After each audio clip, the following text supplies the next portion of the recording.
নমস্কার বন্ধুরা। তো দেখো, সিটের যে পরীক্ষা হতে চলেছে, তো তার এনসিইআরটি সায়েন্সের পার্টটা কভার করছিলাম। তো এনসিইআরটি সায়েন্সের পার্টের মধ্যে মেটাল এবং নন মেটালের অলরেডি দুটো পার্ট কিন্তু হয়ে গেছে। যারা দেখোনি অবশ্যই দেখে নেবে।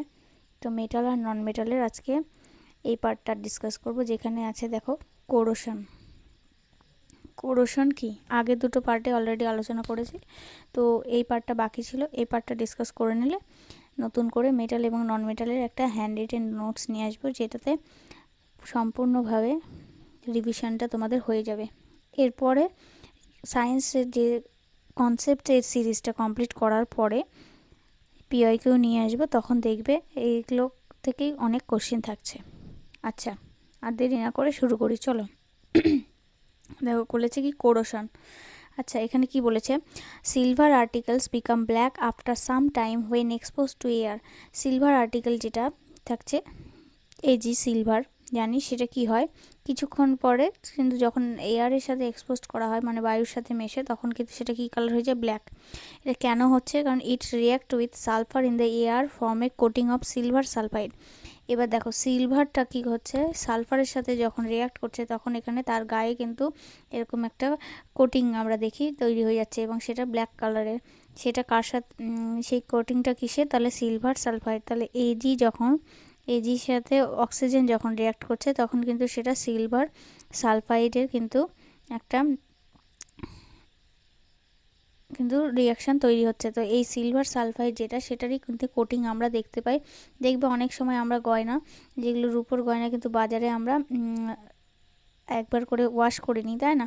তাহলে সেই ওয়াশটা করি কেননা এই সিলভার সালফাইডের যে কোটিংটা, সেটা কিন্তু তার মধ্যে পড়ে যায়। কিসের জন্য, এয়ারের সাথে রিয়াকশনের জন্য হলো। আবার দেখো কপারের ক্ষেত্রে, কপার যেটা আমরা দেখি অনেক তামার বাসন, আগেকার পুরনো বাসন যেগুলো, সেগুলো কী করে ভালো করে ঘষে মেজে পরিষ্কার করে নিই, কারণ কপার কী করে, reacts with moist carbon dioxide in the air. যে কার্বন ডাইঅক্সাইডটা থাকছে বাতাসে, সেটার সাথে কিন্তু রিয়াকশন করে এবং slowly loses its shiny brown surface and gains a green coat. এবং ধীরে ধীরে কিন্তু শাইনি ব্রাউন সারফেস যেটা, সেটা কিন্তু হলো হারিয়ে ফেলছে, এবং একটা গ্রিন কোট কিন্তু সেটা হলো গেইন করছে। তাহলে বলেছে this green substance is a basic copper carbonate. এই গ্রিন সাবস্টেন্সটা হলো কি, বেসিক একটা কপার কার্বনেটের একটা সাবস্টেন্স। তাহলে আমরা দেখলাম যে কপার ক্ষেত্রে, কপার কি করছে, একটা তার মধ্যেও কিন্তু একটা গ্রিন কোড দেখতে পাচ্ছি, সেটা হলো কপার অক্সিজেনের সাথে রিয়াকশান করে কি তৈরি করছে, কপার কার্বনেট হলো। তাহলে এই যে কপার কার্বনেটটা যেটা গ্রিন কালারের হচ্ছে, সেটাও কিন্তু একটা কোটিং বলতে পারি। আবার আয়রনের ক্ষেত্রে, লোহার ক্ষেত্রে দেখবে আমরা বলি না মরিচা পড়ে যাচ্ছে, তো এই ব্রাউন ফ্ল্যাকি সাবস্টেন্স হয়, এটাকে বলে রাস্ট হয়ে গেছে। তো এখানে তাহলে কোরোশন বলতে এই পার্টগুলো থেকেও কিন্তু কোশ্চেন আসে, যে সিলভারের মধ্যে কি এয়ারের সাথে এক্সপোজ হয়ে এখানে একটা কোটিং দেখা যাচ্ছে, সেটা সিলভার সালফাইড। আবার কপারের ক্ষেত্রে কপার কার্বনেট CO3, কার্বনেটের CO3। তাহলে কপার কার্বনেট তৈরি হচ্ছে ওখানে গ্রিন কোটিং যেটা। আবার আয়রনের ক্ষেত্রে আমরা সেটাকে কিন্তু রাস্ট বলছি। বোঝা গেল? এই যে এইখানে দেখো একটা পিকচারে কি দেখিয়েছে, এখানে এয়ার আছে, এখানে ওয়াটারের মধ্যে রাস্টি আয়রন নেলস নিয়েছে। তো তারপরে দেখেছে এখানে একটা, তারপরে কি করেছে দেখো, লেয়ার অফ অয়েল, একটা অয়েলের লেয়ার তৈরি হয়েছে এবং আলাদা হয়ে গেছে। এই রাস্টিংটা কিন্তু সেখান থেকে আর নেই, নর্মালি বয়েল ডিস্টিল ওয়াটার এখানে দিয়েছে। এখানে যদি বয়েল ডিস্টিল ওয়াটার দেওয়া হয়, তাহলে সাথে সাথে কি হয়ে যাবে, ওই যে এখানে যে লেয়ারটা ছিল অয়েলের, সেই লেয়ারটা কিন্তু আলাদা করে এখানে বোঝা যাচ্ছে, এবং যেই আলপিনগুলো ছিল সেগুলো কিন্তু ধীরে ধীরে ধীরে ধীরে পরিষ্কার হয়ে যাবে। পরবর্তীকালে অ্যানহাইড্রাস ক্যালসিয়াম ক্লোরাইড এখানে দেওয়া আছে ড্রাইং এজেন্ট হিসেবে। কি, অ্যানহাইড্রাস ক্যালসিয়াম ক্লোরাইড। দেখো এখানে দিয়েছে যে ইউ উইল অবজার্ভ যে iron nails rust in test tube এতে দেওয়া আছে, কিন্তু টেস্ট টিউব বি অ্যান্ড সিতে রাস্ট হয়নি। এতে একটা এক্সপেরিমেন্ট করেছে, সেখানে কিন্তু আয়রন নেলস রাস্টিং যেটা অলরেডি মরিচে পড়ে গেছে, তো সেটা দেওয়া আছে। আর বি আর সিতে কিন্তু দেয়নি। এবার টেস্ট টিউব এতে বলছে নেলস আর এক্সপোজ টু বোথ এয়ারের সাথেও রিয়াকশান করছে, ওয়াটারের সাথেও, কিন্তু টেস্ট টিউব বিতে শুধুমাত্র অনলি ওয়াটার, আর সিতে শুধুমাত্র ড্রাই এয়ার। তাহলে এখান থেকে কি বলতে পারি, যে হুইচ আয়রন আর্টিকেলস রাস্ট হচ্ছে।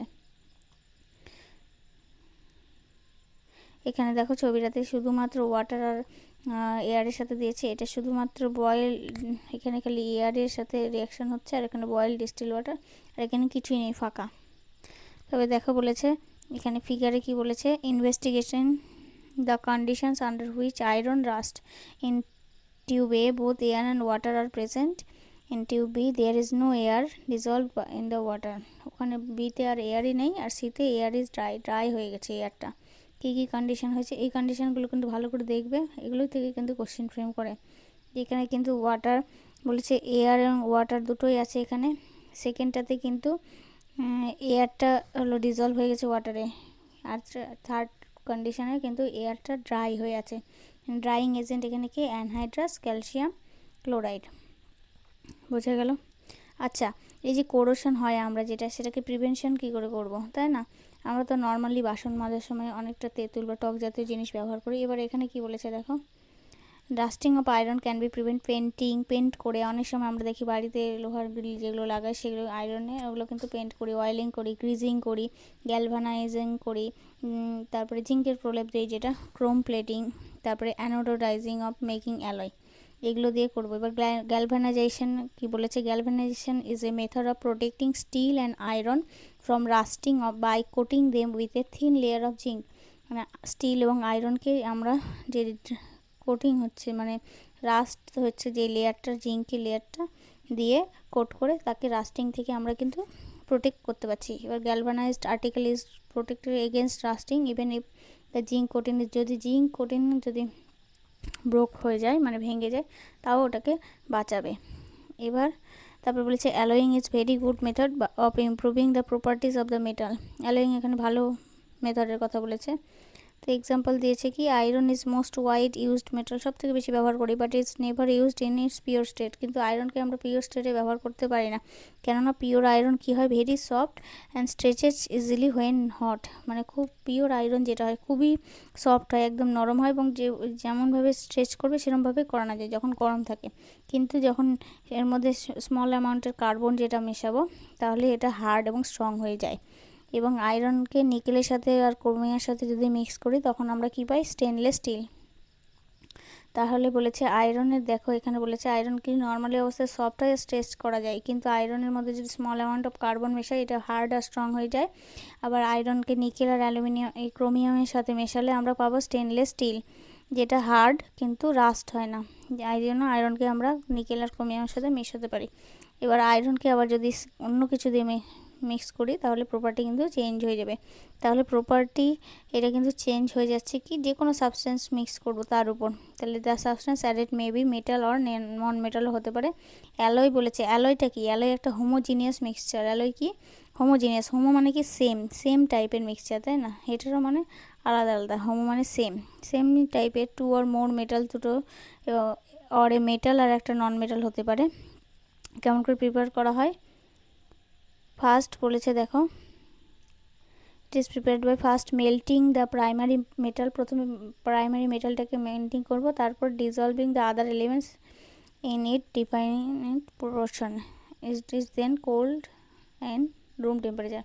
একটা মেটাল বসালাম এখানে মেটালটাকে, তারপরে কিন্তু ওর মধ্যে আরেকটা পার্ট সাবস্টেন্স কিন্তু অ্যাড করব, করার পরে এটাকে ঠান্ডা করব রুম টেম্পারেচারে। আচ্ছা, এখানে একটা দেওয়া আছে দেখো, পিওর গোল্ড, যেটা পিওর গোল্ডকে কত বলে, 24 ক্যারেট গোল্ড বলি, তাই না? এটা ভেরি সফট হয়। It is therefore not suitable for making jewellery. এটা কিন্তু জুয়েলারি মেকিংয়ের ক্ষেত্রে আমরা বলি না 24 ক্যারেট গোল্ড, 24 ক্যারেট গোল্ড কোনো দিনই পসিবল নয়, কেননা এটা খুব সফট হয়। সফট হলে আমরা স্বাভাবিক জুয়েলারি বানাতে পারবো না। এবার it is allowed with, alloy করা হয় কার সাথে, আইদার সিলভার আর কপার, মানে রূপা বা তামা দিয়ে এটাকে হার্ড করা হয়। তারপরে ইন্ডিয়াতে আমরা কি ব্যবহার করি, 22 ক্যারেট গোল্ড ব্যবহার করি অর্নামেন্টস বানানোর জন্য। মানে 22 part of pure gold is alloyed with 2 parts of either copper আর সিলভার। এখানে 22 হলো থাকে হলো গোল্ড, আর 2 পার্টের মধ্যে একটা সিলভার হতে পারে, বা কিন্তু কপার হতে পারে। কিন্তু অ্যাকচুয়ালি বলে যে 24 ক্যারেট গোল্ড, 24 ক্যারেট কোনো দিনই পসিবল না, কারণ 24 ক্যারেট অ্যাকচুয়ালি খুবই সফট হয়, তার মধ্যে 2 ক্যারেট কিন্তু কপার আর সিলভার মেশানো থাকে। তা বলছে if one of the metal is mercury, যদি মেটাল একটা মার্কারি হয়, অ্যালয়টার নাম কি? অ্যামালগাম। কি নাম? Amalgam. The electrical conductivity and melting point of an alloy is less than that of pure metal. Pure মেটালের থেকে কিন্তু ইলেকট্রিক্যাল কন্ডাক্টিভিটি আর মেল্টিং পয়েন্টটা কিন্তু কম। ফর এক্সাম্পল এখানে দেওয়া আছে, দেখো, brass and alloy of copper and zinc and bronze and alloy of copper and tin. তাহলে ব্রাস বলি যেটাকে, সেটা কিন্তু কপার আর জিঙ্কের অ্যালয়। কার? কপার আর জিঙ্ক। আর ব্রোঞ্জ যেটা, সেটা হলো কপার আর টিন। কপার আর টিন এরা গুড কন্ডাক্টর নয় ইলেকট্রিসিটির। আর তারপর বলছে solder and alloy of lead and tin. Lead and টিনের যেটা অ্যালয় সেটা হলো solder, has a low melting point and is used for welding. Electrical welding করি যে আমরা, সেখানে কিন্তু আমরা কি ব্যবহার করছি? সোল্ডার। একটা কার অ্যালয়? লেড আর পিবি, মানে লেড অ্যান্ড টিনের। তাহলে এখানে কি কি বললাম? দুটো ব্রাশের কথা বললাম, তারপর ব্রোঞ্জের কথা বললাম, তারপর সোল্ডার। ব্রাশ কার? কপার আর জিঙ্ক, ব্রোঞ্জ হলো কপার এবং টিন, আর সোল্ডার হলো পিবি এবং লেড, পিবি এবং টিন, মানে লেড এবং টিন। বোঝা গেল? তাহলে এই অ্যালয়গুলো থেকে কোশ্চেন থাকে। আরেকটা বলেছে এখানে, the wonder of ancient Indian metallurgy, যে আয়রন পিলার যে কুতুব মিনারে দিল্লিতে ব্যবহার করা হয়েছিল, সেটা 1600 বছর আগে আয়রন ওয়ার্কার যারা ছিল তারা কিন্তু এখানে মানে এখনও সেটাকে রাস্টিং হয়নি, সেটাকে থেকে বাঁচিয়েছে। এক্সামাইন করেছে। All parts of the wall iron pillar 8 metre height আর 6 টন ওয়েট, সেটাই বলেছে। যে কুতুব মিনার আমরা দেখতে পাই সেটা কিন্তু এখনও